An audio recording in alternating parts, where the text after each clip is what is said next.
ನಮಸ್ಕಾರ, ನೀವು ನೋಡ್ತಾ ಇದ್ದೀರಾ ನ್ಯೂಸ್ ಕರ್ನಾಟಕ. ಇದು ಸವಾಲುಗಳನ್ನು ಎದುರಿಸಿ ಜೀವನದಲ್ಲಿ ಯಶಸ್ಸು ಕಂಡ ವ್ಯಕ್ತಿಗಳು ಹಾಗೂ ವಿಚಾರಗಳನ್ನು ತಿಳಿಸುವ ವಿಶೇಷ ಕಾರ್ಯಕ್ರಮ ಯಶಸ್ಸಿನ ಚರಿತ್ರೆ. ನಾನು ಕವನ ಕಾಂತಾವರ.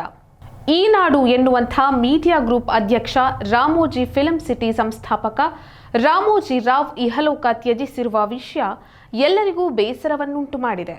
ಜೂನ್ 8, 2024ರಂದು ಮುಂಜಾನೆ ಅವರು ಕೊನೆಯುಸಿರೆಳೆದಿದ್ದಾರೆ. 87 ವರ್ಷದ ರಾವ್ ಅವರು ಹೈದರಾಬಾದ್ನ ಸ್ಟಾರ್ ಆಸ್ಪತ್ರೆಯಲ್ಲಿ ಚಿಕಿತ್ಸೆ ಪಡೆಯುತ್ತಿದ್ದರು. ಆದರೆ ತೀವ್ರ ಅನಾರೋಗ್ಯದಿಂದ ಅವರು ಕೊನೆಯುಸಿರೆಳೆದಿದ್ದಾರೆ. ಮಾಧ್ಯಮ ಲೋಕದಲ್ಲಿ ಅಪೂರ್ವ ಸಾಧನೆ ಮಾಡಿದ ರಾಮೋಜಿ ರಾವ್ ಅವರ ಬಗ್ಗೆ ಇವತ್ತಿನ ಸಂಚಿಕೆಯಲ್ಲಿ ತಿಳಿದುಕೊಳ್ಳೋಣ.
ರಾಮೋಜಿ ರಾವ್ ಅವರು ನವೆಂಬರ್ 16, 1936ರಂದು ಕರಾವಳಿ ಆಂಧ್ರ ಪ್ರದೇಶದ ಕೃಷ್ಣಾ ಜಿಲ್ಲೆಯಲ್ಲಿ ಜನಿಸಿದರು. ರಾಮೋಜಿ ಗ್ರೂಪ್ ಅನ್ನು ಮುನ್ನಡೆಸುತ್ತಿದ್ದ ರಾಮೋಜಿ ರಾವ್ ಅವರು ಪ್ರಪಂಚದಲ್ಲೇ ಅತಿ ದೊಡ್ಡ ಚಲನಚಿತ್ರ ನಿರ್ಮಾಣ ಸೌಲಭ್ಯವಾದ ಹೆಸರಾಂತ ರಾಮೋಜಿ ಫಿಲ್ಮ್ ಸಿಟಿಯ ಸಂಸ್ಥಾಪಕರು. ರಾವ್ ಅವರ ಪರಂಪರೆಯು ವಿಶಾಲವಾಗಿದೆ. ಹಲವಾರು ಯಶಸ್ವಿ ವ್ಯಾಪಾರ ಉದ್ಯಮಗಳು ಮತ್ತು ಮಾಧ್ಯಮ ನಿರ್ಮಾಣಗಳನ್ನು ಒಳಗೊಂಡಿದೆ. ಅವರ ನಾಯಕತ್ವದಲ್ಲಿ ಈ ನಾಡು ಎಂಬ ಮೀಡಿಯಾ ಗ್ರೂಪ್ ತೆಲುಗು ಮಾಧ್ಯಮದಲ್ಲಿ ಪ್ರಮುಖ ಶಕ್ತಿಯಾಗಿ ಹೊರಹೊಮ್ಮಿತ್ತು. ರೈತ ಕುಟುಂಬದಲ್ಲಿ ಜನಿಸಿದ ಅವರಿಗೆ ತಂದೆ ತಾಯಿ ರಾಮಯ್ಯ ಎಂದು ಹೆಸರಿಟ್ಟರು. ನಂತರ ಅದನ್ನು ರಾಮೋಜಿ ಎಂದು ಬದಲಾಯಿಸಿದ್ರು. ರಾವ್ ಅವರು ಗುಡಿವಾಡ ಮುನ್ಸಿಪಲ್ ಹೈಸ್ಕೂಲ್ನಲ್ಲಿ ಪ್ರೌಢ ಶಿಕ್ಷಣವನ್ನು ಪೂರ್ಣಗೊಳಿಸಿದ್ರು. ನಂತರ ಗುಡಿವಾಡ ಕಾಲೇಜಿನಲ್ಲಿ BSc ಪದವಿ ಪಡೆದರು. ವಿದ್ಯಾಭ್ಯಾಸ ಮುಗಿಸಿದ ನಂತರ ದೆಹಲಿಯಲ್ಲಿ ಜಾಹೀರಾತು ಏಜೆನ್ಸಿಯೊಂದರಲ್ಲಿ ಕಲಾವಿದರಾಗಿ ವೃತ್ತಿ ಜೀವನವನ್ನು ಆರಂಭಿಸಿದ್ರು. ಹಾಲಿವುಡ್ನಲ್ಲಿರುವಂತಹ ಸ್ಟುಡಿಯೋವನ್ನು ನಿರ್ಮಿಸಲು ಬಯಸಿದ ರಾಮೋಜಿ ರಾವ್ 1996ರಲ್ಲಿ ಹೈದರಾಬಾದ್ನಲ್ಲಿ ರಾಮೋಜಿ ಫಿಲ್ಮ್ ಸಿಟಿಯನ್ನು ಸ್ಥಾಪಿಸಿದ್ರು. 1666 ಎಕರೆಗಳಲ್ಲಿ ಹರಡಿರುವಂತಹ ರಾಮೋಜಿ ಫಿಲ್ಮ್ ಸಿಟಿಯು ಗಿನ್ನಿಸ್ ವಿಶ್ವ ದಾಖಲೆಗಳಿಂದ ವಿಶ್ವದ ಅತಿ ದೊಡ್ಡ ಚಲನಚಿತ್ರ ನಗರವೆಂದು ಗುರುತಿಸಲ್ಪಟ್ಟಿದೆ.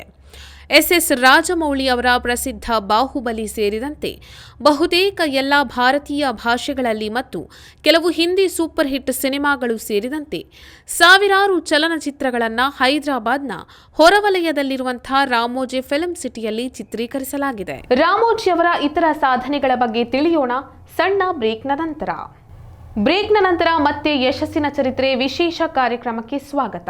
ಮಧ್ಯಮ ವರ್ಗದ ರೈತರ ಕುಟುಂಬದಿಂದ ಬಂದ ರಾಮೋಜಿ ರಾವ್ ಅವರು 1969ರಲ್ಲಿ ರೈತರಿಗಾಗಿ ಅನ್ನದಾತ ಪತ್ರಿಕೆಯನ್ನ ಪ್ರಾರಂಭಿಸುವ ಮೂಲಕ ಮಾಧ್ಯಮ ಕ್ಷೇತ್ರಕ್ಕೆ ಕಾಲಿಟ್ರು.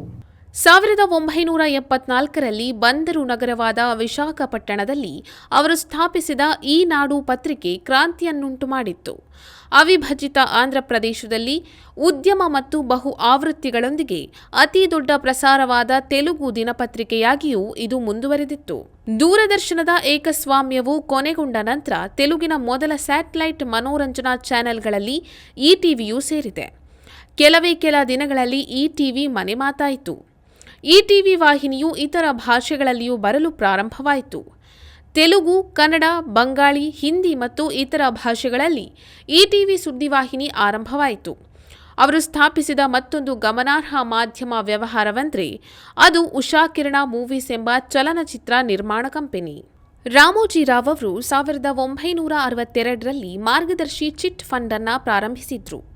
ಇದು ಆಂಧ್ರಪ್ರದೇಶ, ತೆಲಂಗಾಣ ಮತ್ತು ಇತರ ರಾಜ್ಯಗಳಲ್ಲಿ ಗ್ರಾಹಕರಿಗೆ ಸೇವೆ ಸಲ್ಲಿಸಲು ಪ್ರಾರಂಭಿಸಿತು. ಪ್ರಿಯಾ ಫುಡ್ಸ್ ಸಂಸ್ಥೆ ತಯಾರಿಸಿದ ಪ್ರಿಯಾ ಬ್ರ್ಯಾಂಡ್ ಉಪ್ಪಿನಕಾಯಿ ದೇಶದ ಹಲವಾರು ಭಾಗಗಳಲ್ಲಿ ಮನೆಮಾತಾಯಿತು. ಯುಎಸ್ಎನಂತಹ ದೇಶಗಳಲ್ಲಿ ಜನಪ್ರಿಯವಾಯಿತು.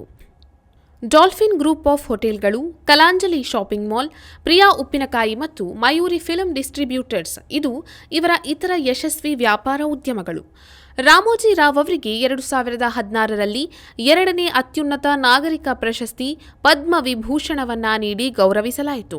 ವಿವಿಧ ವಿಶ್ವವಿದ್ಯಾನಿಲಯಗಳಿಂದ ಗೌರವ ಡಾಕ್ಟರೇಟ್ಗಳಿಗೂ ಇವರು ಭಾಜನರಾಗಿದ್ದಾರೆ. ನೋಡಿದ್ರಲ್ಲ, ರಾಮೋಜಿ ಫಿಲ್ಮ್ ಸಿಟಿ ಸಂಸ್ಥಾಪಕರಾದ ರಾಮೋಜಿ ರಾವ್ ಅವರ ಬಗೆಗಿನ ಕೆಲ ವಿಚಾರಗಳನ್ನ. ಅವರ ಆತ್ಮಕ್ಕೆ ಚಿರಶಾಂತಿ ದೊರಕಲಿ ಎಂದು ಪ್ರಾರ್ಥಿಸ್ತಾ ಇವತ್ತಿನ ಸಂಚಿಕೆಯನ್ನ ಮುಕ್ತಾಯಗೊಳಿಸ್ತಾ ಇದ್ದೀವಿ. ಸದಾ ಸುದ್ದಿ ಮತ್ತು ಮನೋರಂಜನೆಗಾಗಿ ನೋಡ್ತಾ ಇರಿ ನ್ಯೂಸ್ ಕರ್ನಾಟಕ.